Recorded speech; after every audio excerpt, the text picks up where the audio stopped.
ನಮ್ಗೆ ಇಷ್ಟು ವರ್ಷ ಅಂತ ಈ ರೇಟ್ ಅಂತ ಅಗ್ರಿಮೆಂಟ್ ಆಗಿದೆ. ಆ ಅಗ್ರಿಮೆಂಟ್ ಪ್ರಕಾರ ನಾವು ಸಪ್ಲೈ ಮಾಡಬೇಕು ಅವರಿಗೆ. ಹೋಲ್ಸೇಲ್ ರೇಟ್ನಲ್ಲೇ ಕೊಡ್ತೀವಿ ನಾವು. ಈ 12 ಸೈಜ್ ಇದು ಊಟದ ಪ್ಲೇಟು ಅಂತ ಹೇಳ್ತಾರೆ. ಇದು 5 ರೂಪೀಸ್ ಈಚ್ ಇದೆ, 4 ರೂಪೀಸು. ಇದೇನು 1.25 ರೂಪಾಯಿ ಇದೆ ಇದು ಒಂದು ಪೀಸ್. ಎಲ್ಲ 4 ಆಣೆ ಹೆಚ್ಚು ಕಡಿಮೆ ಸಹ ಹಿಂದೆ ಮುಂದೆ. ಮಾರ್ಕೆಟ್ನ ಜಾಸ್ತಿ 2 ರೂಪಾಯಿ ಮೇಲೆ ಇಟ್ಕೊತಾರೆ ಒಂದು ಪ್ಲೇಟ್ಗೆ ಅವರು. ಪ್ರೊಡಕ್ಷನ್ ಆಗ್ತಾ ಇರ್ತದೆ, ಹೋಗ್ತಾ ಇರ್ತದೆ. ಜೂನ್ ಜುಲೈ ಆದಮೇಲೆ ಸ್ವಲ್ಪ ರಾ ಮೆಟೀರಿಯಲ್ ಕಮ್ಮಿ ಆಗುತ್ತೆ. ಸ್ವಲ್ಪ ಅನ್ ಸೀಸನ್ ನಾವು ಸ್ವಲ್ಪ ರೇಟ್ ಜಾಸ್ತಿ ಆಗ್ತದೆ, 50 ಪೈಸೆ 1 ರೂಪಾಯಿ ಜಾಸ್ತಿ ಆಗ್ತದೆ. ಟ್ರೇಡಿಂಗ್ ಮಾಡ್ತೀವಿ, ಟ್ರೇಡಿಂಗ್ ಮಾಡಿ ಮಾರ್ಕೆಟಿಂಗ್ ಮಾಡ್ತೀವಿ. ಅವ್ರಂಗೆ ತಟ್ಟೆ ತಗೊಂಬಂದು ಒಂದಿನ ಪಾರ್ಟಿ ಗೀಟಿ ಮಾಡಿದಾಗ ಪ್ಲೇಟ್ ತೊಗೊಂಬಂದರು. ನೀವು ಯಾಕೆ ಮಾಡಬಾರ್ದು ಅಂತ ನಮಗೆ ಹುಚ್ಚಿಡ್ಸಿದ್ರು ಅವರು. ನೋಡಿ ಇವೆಲ್ಲ ನಮ್ಮದು, ಇವೆಲ್ಲ ಗೋಡೌನು. ಇಲ್ಲೇ ಇದ್ದಿದ್ದು ಮನೆ ನಮ್ಮದು. ಎಷ್ಟಿದೆ ಸರ್ ಇಲ್ಲಿ ಅಡಿಕೆ ಪ್ಲೇಟ್? 2,000 ಇದೆ. ಇಲ್ಲೇನೋ ಒಂದು 30-40 ಸಾವಿರ ಇರಬೇಕು ಇಲ್ಲಿ. 30-40 ಸಾವಿರ. ಅಲ್ಲಿ ಪ್ರೊಡಕ್ಷನ್ ಆಗುತ್ತೆ. ಫ್ಯಾಕ್ಟ್ರಿ ಅಲ್ಲಿ ತೋರಿಸ್ತೀನಿ. ಫ್ಯಾಕ್ಟ್ರಿ ಅಲ್ಲಿ ಇದೆಯಲ್ಲ ಒಳಗಡೆ, ಅಲ್ಲಿ ಪ್ರೊಡಕ್ಷನ್ ಆಗ್ತದೆ. ಇಲ್ಲಿ ಗೋಡೌನು. ಇವಾಗ ಯಾವಾಗ ಡೆಲಿವರಿ ಕೊಡೋಕೆ ಬಂದಾಗ ತಗೊಂಡು ಹೋಗ್ತೀವಿ ಇಲ್ಲೆಲ್ಲ. ಯಾವ್ಯಾವ ಸೈಜ್ ಇದು ಪ್ಲೇಟ್ಸ್ಗಳು ಇಲ್ಲಿ? ನೋಡಿ ಇದು 12 ಇಂಚು ಊಟದ ಪ್ಲೇಟು. ನೋಡಿ ಇವೆಲ್ಲ 10. ಇವೆಲ್ಲ 10 ಆಯಿತಾ. ಇಲ್ಲೆಲ್ಲ 8 ಇದೆ. ನೋಡಿ ಇವೆಲ್ಲ 8 ಇದೆ. ಇವೆಲ್ಲ 7 ಇದೆ. ನೋಡಿ ಇವೆಲ್ಲ 5 ಇದೆ. 5 ಇವೆಲ್ಲ 6x6 ಸ್ಕ್ವೈರು, ಎಕ್ಸ್ಪೋರ್ಟ್ ಕ್ವಾಲಿಟಿ. ನೋಡಿ ಇವೆಲ್ಲ 6x5 ಇವು. ಎಲ್ಲ ಸೈಜು ಇದೆ. ನೋಡಿ ಇವೆಲ್ಲ ಎಕ್ಸ್ಪೋರ್ಟ್. ನೋಡಿ ಇವೆಲ್ಲ ಎಕ್ಸ್ಪೋರ್ಟ್ ಸೆಕೆಂಡ್ ಕ್ವಾಲಿಟಿ ಇವು. ಎಕ್ಸ್ಪೋರ್ಟ್ ಫಸ್ಟ್ ಕ್ವಾಲಿಟಿ ಭಾಳ ಒಳ್ಳೆ ಸ್ಟೀಲ್ ತಟ್ಟೆ ಬಂದಂಗೆ ಬರ್ತವೆ. ಸೆಕೆಂಡ್ ಇವು. ನೋಡಿ ಇವೆಲ್ಲ 10. ನೋಡಿ ಇವೆಲ್ಲ ಡೈಗಳು. ನೋಡಿ ಇವೆಲ್ಲ ಮೆಟೀರಿಯಲ್ಲು. ನೋಡಿ ಇವೆಲ್ಲ ಡೈಗಳು, ಪ್ಯಾಕು, ಮಿಷಿನರಿಗಳು. ಯಾವ್ಯಾವ ವೆರೈಟಿ ಬೇಕು? ಸೈಜಸ್ಸು ಸೈಜಸ್ ಇವೆಲ್ಲ ನಡೀತಾ ಇದೆ. ಸರ್, ಈ ಅಡಿಕೆ ಪ್ಲೇಟ್ ಬಿಸ್ನೆಸ್ ಎಷ್ಟು ವರ್ಷದಿಂದ ಮಾಡ್ತಾ ಇದ್ದೀವಿ ಸರ್? ನಾವು ಮಾಡ್ತಾ ಇದ್ದೀವಿ. ಇದು ನಮ್ಮದು ಮೇಕೆ ಫಾರಮು ಅಡಿಕೆ ಪ್ಲೇಟಲ್ಲಿ ಜೊತೆಲೇ ಮಾಡಿದ್ದು. ಅದು ಒಂದೇ ಸ್ಪಾಟಲ್ಲಿರೋದು. ಮೇಲ್ಗಡೆ ಮೇಕೆ ಮಾಡಿದ್ದೀವಿ, ಕೆಳಗಡೆ ಫ್ಯಾಕ್ಟ್ರಿ ಮಾಡಿದ್ದೀವಿ. ತೋರಿಸ್ತೀವಿ, ಹೋಗೋಣ ಅಲ್ಲಿಗೆ. ಎಲ್ಲ ಮಲ್ಟಿಪರ್ಪಸ್ಸು. ಯಾವ ರೀತಿ ಮಾಡ್ತಾ ಇದ್ದೀವಿ ನೋಡ್ಬೋದು. ಅಲ್ಲಿಗೆ ಕೆಲಸ ಪ್ರೋಗ್ರೆಸ್ನಲ್ಲಿದೆ. ಅಲ್ಲಿ ಮಾಡ್ತಾ ಇದ್ದಾರೆ ಸರ್. ಈಗ ಇಲ್ಲಿ ಪ್ರೊಡಕ್ಷನ್ ಯೂನಿಟ್ ಅಲ್ಲಿರೋದು. ಈಗ ಪ್ರೊಡಕ್ಷನ್ ಆಗಿರೋದು ಇಲ್ಲಿ ಸ್ಟೋರೇಜ್ ಮಾಡಿ. ಸ್ಟೋರೇಜ್ ಮಾಡಿದ್ದೀವಿ. ಈ ಸ್ಟೋರೇಜ್ ಮಾಡಿದ್ರೆ ಸರ್ ಎಲ್ಲೆಲ್ಲಿಗೆ ಸಪ್ಲೈ ಮಾಡ್ತೀವಿ? ಹೋಗ್ತೀವಿ, ಬೆಂಗಳೂರು ಕೊಡ್ತೀವಿ. ಬೆಂಗಳೂರಾಗಿದೆ, ಅಡ್ರೆಸ್ ಇದೆ. ನಮ್ಮ ಮಾರ್ಕೆಟ್ ಓಪನ್ ಮಾಡಿ ನಮ್ಗೆ ಅಗ್ರಿಮೆಂಟ್ ಆಗಿದೆ ಸರ್. ನಮ್ಗೆ ಇಷ್ಟು ವರ್ಷ ಅಂತ ಈ ರೇಟ್ ಅಂತ ಅಗ್ರಿಮೆಂಟ್ ಆಗಿದೆ. ಆ ಅಗ್ರಿಮೆಂಟ್ ಪ್ರಕಾರ ನಾವು ಸಪ್ಲೈ ಮಾಡಬೇಕು ಅವರಿಗೆ. ನಮಗೂ ಅವ್ರಿಗೆ ಇಷ್ಟು ಲಕ್ಷ ಪ್ಲೇಟ್ ಕೊಡಬೇಕು ಅಂತ ಅಗ್ರಿಮೆಂಟ್ ಆಗಿದೆ. ಅಂದರೆ ಮಾರ್ಕೆಟಲ್ಲಿ ಅಂಗಡಿ ಅವರು ಟ್ರೇಡರ್ಸು, ಹೋಲ್ಸೇಲ್ನವ್ರಿಗೆ ನಮ್ಗೆ ಅಗ್ರಿಮೆಂಟ್ ಮಾಡ್ಕೊತಾರೆ. ಒಂದು ರೇಟ್ ಫಿಕ್ಸ್ ಮಾಡ್ತಾರೆ, ಅಗ್ರಿಮೆಂಟ್ ಮಾಡ್ಕೊತಾರೆ. ಇಲ್ಲಿ ಬಂದು ತಗೊಂಡು ಹೋಗ್ಬೋದು ಅಷ್ಟೇ. ಕೊಡ್ತೀವಿ ತಗೊಂಡು ಹೋಗ್ತೀವಿ. ಹೋಲ್ಸೇಲ್ ರೇಟ್ನಲ್ಲೇ ಕೊಡ್ತೀವಿ ನಾವು. ನಾವೇನು ಅವ್ರಿಗೆ ಕೊಡ್ತೀವಿ. ಅವರೇ ಬಂದು ತಗೊಂಡೋಗ್ಬೇಕು. ಬಲ್ಕಾಗಿ ಆರ್ಡ್ರ್ ಕೊಟ್ಟರೆ ನಾವೇ ತೊಗೊಂಡೋಗಿ ಹಾಕ್ತೀವಿ.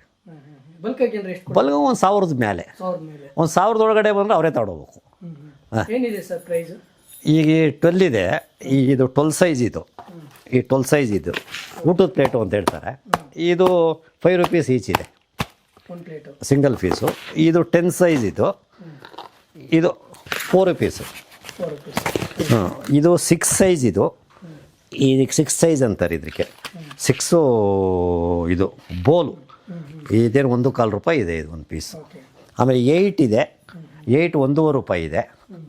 7 ಇದೆ, ಅದು 1.25 ರೂಪಾಯಿ ಇದೆ. ಎಲ್ಲ 4 ಆಣೆ ಹೆಚ್ಚು ಕಡಿಮೆ ಸಹ ಹಿಂದೆ ಮುಂದೆ. 4 ಆಣೆ ಹೋಲ್ಸೇಲ್ ರೇಟಲ್ಲಿ ಈ ಪ್ರೈಸ್ ಇದೆ. ಸೊ ಮಾರ್ಕೆಟ್ನ ಜಾಸ್ತಿ 2 ರೂಪಾಯಿ ಮೇಲೆ ಇಟ್ಕೊತಾರೆ ಒಂದು ಪ್ಲೇಟ್ಗೆ ಅವರು. ನಾನೇ ಒಂದ್ಸಲಿ ಶ್ರೀರಂಗಪಟ್ಟಣದಲ್ಲಿ ನಾವು ಹೋಗಿದ್ವಿ, ಪೂಜೆಗೆ ಹೋಗಿದ್ವಿ. ಇದು ನಾವು 5 ರೂಪೀಸ್ ಕೊಡ್ತೀವಿ. ಇದನ್ನು 4.25 5 ರೂಪೀಸ್ ಕೊಡ್ತೀವಿ, 5 ರೂಪಾಯಿ ಕೊಡ್ತೀವಿ. ನಾನೇ ಶ್ರೀರಂಗಪಟ್ಟಣದಲ್ಲಿ 10 ರೂಪಾಯಿ ಕೊಡ್ತಾಂಡೆ. ನಾನೇ ಶ್ರೀರಂಗಪಟ್ಟಣದಲ್ಲಿ ಪೂಜೆ ಸಾಮಾನು ಇಕ್ಕೊಳ್ಳೋಕ್ಕೆ 10 ರೂಪಾಯಿ ಕೊಡ್ತಾಂಡೆ. ಸರ್, ಈ ಸ್ಟೋರೇಜ್ ಇಟ್ಕೊಂಡಿದ್ದೀರಲ್ಲ, ಸ್ಟಾಕ್ ಯಾವಾಗ ಖಾಲಿ ಆಗುತ್ತೆ? ಆಗ್ತಾ ಇರ್ತದೆ. ಪ್ರೊಡಕ್ಷನ್ ಆಗ್ತಾ ಇರ್ತದೆ, ಹೋಗ್ತಾ ಇರ್ತದೆ. ಈ ಸೀಸನ್ ಅಂತ ಏನಾರ ಆ ಥರ? ಸೀಸನ್ನು ಇವಾಗ ಫುಲ್ ಸೀಸನ್. ಇವಾಗ ರಾ ಮೆಟೀರಿಯಲ್ ಸಿಗ್ತಾ ಇದೆ. ಸ್ವಲ್ಪ ಈಗ ಜೂನ್ ಜುಲೈ ಆದಮೇಲೆ ಸ್ವಲ್ಪ ರಾ ಮೆಟೀರಿಯಲ್ ಕಮ್ಮಿ ಆಗುತ್ತೆ. ಸ್ವಲ್ಪ ಅನ್ ಸೀಸನ್ ನಾವು ಸ್ವಲ್ಪ ರೇಟ್ ಜಾಸ್ತಿ ಆಗ್ತದೆ, 50 ಪೈಸೆ 1 ರೂಪಾಯಿ ಜಾಸ್ತಿ ಆಗ್ತದೆ. ತಿರ್ಗಿ ನೆಕ್ಸ್ಟ್ ಡಿಸೆಂಬರ್ಗೆ ಸ್ಟಾರ್ಟ್ ಆಗುತ್ತೆ. ಅಲ್ಲ, ನಮ್ಮವೆಲ್ಲ ಕೆಲವು ಫ್ಯಾಕ್ಟ್ರಿಗಳೆಲ್ಲ ರಾ ಮೆಟೀರಿಯಲ್ ಸ್ಟಾಕ್ ಮಾಡ್ಕೊಂಡು ಅಗ್ರಿಮೆಂಟ್ ಇದೆ ನಮಗೆ. ಅವರೆಲ್ಲ ಸಪ್ಲೈ ಕೊಡ್ತಾ ಇರ್ತಾರೆ ನಮಗೆ. ನಾವು ಟ್ರೇಡಿಂಗು ಮಾಡ್ತೀವಿ. ಓನ್ಲಿ ಮ್ಯಾನುಫ್ಯಾಕ್ಚರಿಂಗ್ ಅಲ್ಲ, ಟ್ರೇಡಿಂಗ್ ಮಾಡ್ತೀವಿ. ಟ್ರೇಡಿಂಗ್ ಮಾಡಿ ಮಾರ್ಕೆಟಿಂಗ್ ಮಾಡ್ತೀವಿ. ನಮ್ಮಲ್ಲಿ ಪ್ರೊಡಕ್ಷನ್ ಇಲ್ದಾಗ ಮಾರ್ಕೆಟಿಂಗ್ ಮಾಡ್ತೀವಿ ನಾವು, ಟ್ರೇಡಿಂಗ್ ಮಾಡ್ತೀವಿ ನಾವು, ಬೇರೆ ಕಡೆ ತಗೊಂತೀವಿ, ತಗೊಂಡು ಮಾರ್ಕೆಟಿಂಗ್ ಮಾಡ್ತೀವಿ ನಾವು. ಈ ಅಡಿಕೆ ತಟ್ಟೆ ಬಿಸ್ನೆಸ್ ಸೊ ನೀವೇ ಸ್ಟಾರ್ಟ್ ಮಾಡಿದ್ದ, ಯಾರು ಸ್ಟಾರ್ಟ್ ಮಾಡಿದ್ದು ಫಸ್ಟ್? ನಾವೇ ಸ್ಟಾರ್ಟ್ ಮಾಡಿ. ನೀವೇ ಸ್ಟಾರ್ಟ್ ಮಾಡಿ. ನಾವು ಏನು ಮಾಡ್ದೋ, ನಮ್ಮೊಬ್ರು ಬ್ಯಾಂಕ್ ಮ್ಯಾನೇಜರ್ ಇದ್ದರು. ಕರೋನಾದಲ್ಲಿ ನಮ್ಮ ತೋಟದ ಮನೆ ಆಲ್ಟ್ ಆದರು ಪಾಪ ಅವರು. ಕರೋನಾದಲ್ಲಿ ಬೆಂಗಳೂರು ಶಿಫ್ಟ್ ಮಾಡಿಬಿಟ್ಟು ಮನೆ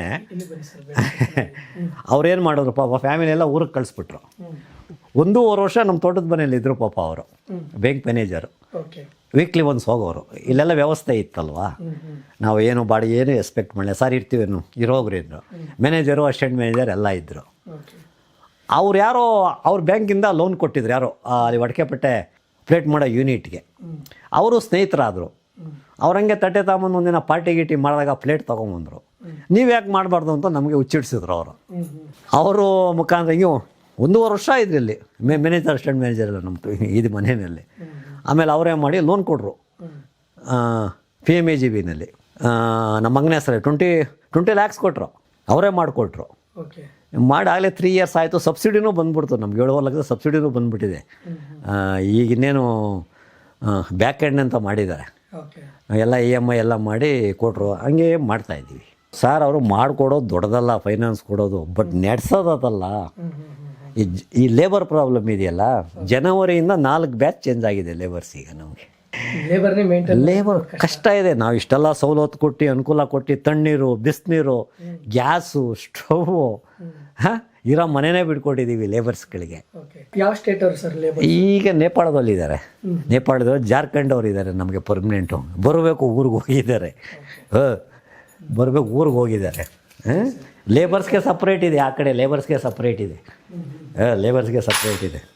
ಬೆಂಗಳೂರು ಲೈಫ್ ಅದಲ್ಲ, ಕಂಜೆಸ್ಟೆಡ್ ಲೈಫು ಆಗಲ್ಲ ನಮಗೆ. 3 ಸರಿ 4 ಸರಿ ಹೋಗ್ತಾನೆ ಇರ್ತೀವಿ ಬೆಂಗಳೂರಿಗೆ. ಇತ್ಲಿಂದ ತೊಗೊಂಡು ಹೋಗ್ತೀವಿ, ಇದನ್ನು ಡೆಲಿವರಿ ಕೊಡ್ತೀವಿ. ನಮ್ಮದು ಓಮ್ನಿ ಗಾಡಿ ಇದೆ, ಬುಲೆರೋ ಗಾಡಿ ಇದೆ.